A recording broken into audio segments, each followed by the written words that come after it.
Please, Nay. Natatakot po kasi ako kay Mami. Baka po awayin niya po ako.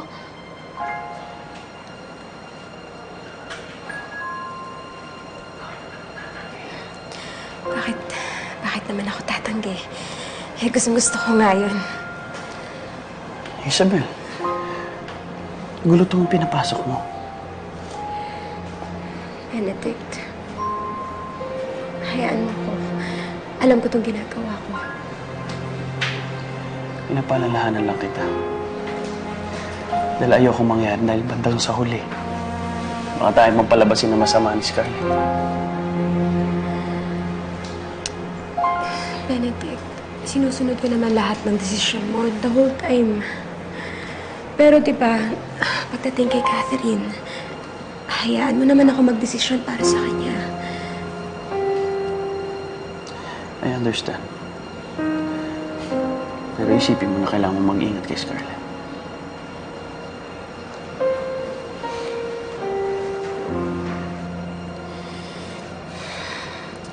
O sige, anak. Magkasundo naman tayo. Papayagan kita na matulog ka ngayon sa akin. Pero bukas na bukas din, ibabalik kita sa inyo.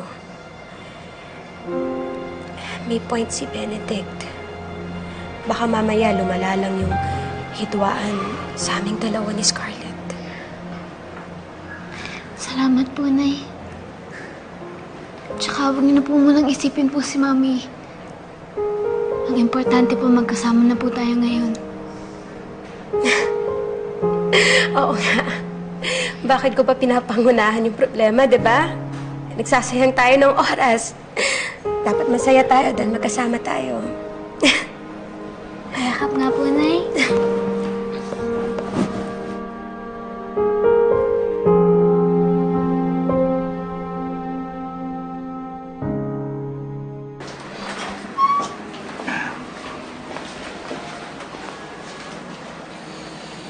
Sigurado ka ba talaga sa guest room ka matutulog? Tinatanong pa ba yan? Isabel, ngayon na kayo magkasama matutulog ni Catherine. Iistorbo pa ba ako sa inyo? Salamat, Benedict. Narinig ko yung usapan niyo ni Catherine eh. Tinanggihan pala ni Jonas si Scarlett na pakasalan siya. Bakit kaya?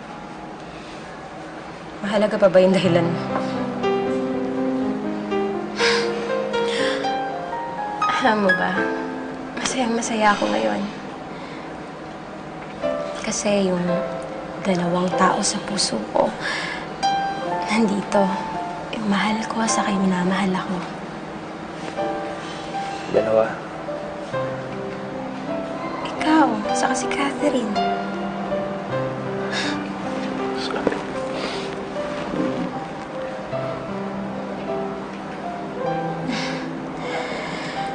Sana hindi na matapos tong araw na to. Benedict, salamat. Lagi mo akong minamahal, saka pinoprotektahan. Tapos, nandito naman si Catherine para ipadama sa akin ng pagmamahal ng isang anak sa ina niya.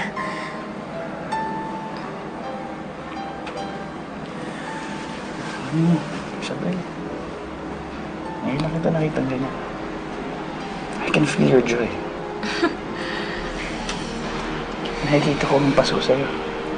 Nararamdaman ko. Oo, Benedict. Alam mo, parang nabuuli yung buhay ko. Nakailang Pasko na rin na hindi ko maramdaman yung saya.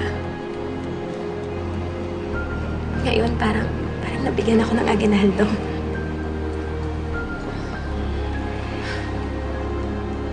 I share your hope. Na sana maging Pasko ang mga araw mo. Isa kang malaking regalo sa akin galing sa Diyos. Maraming salamat.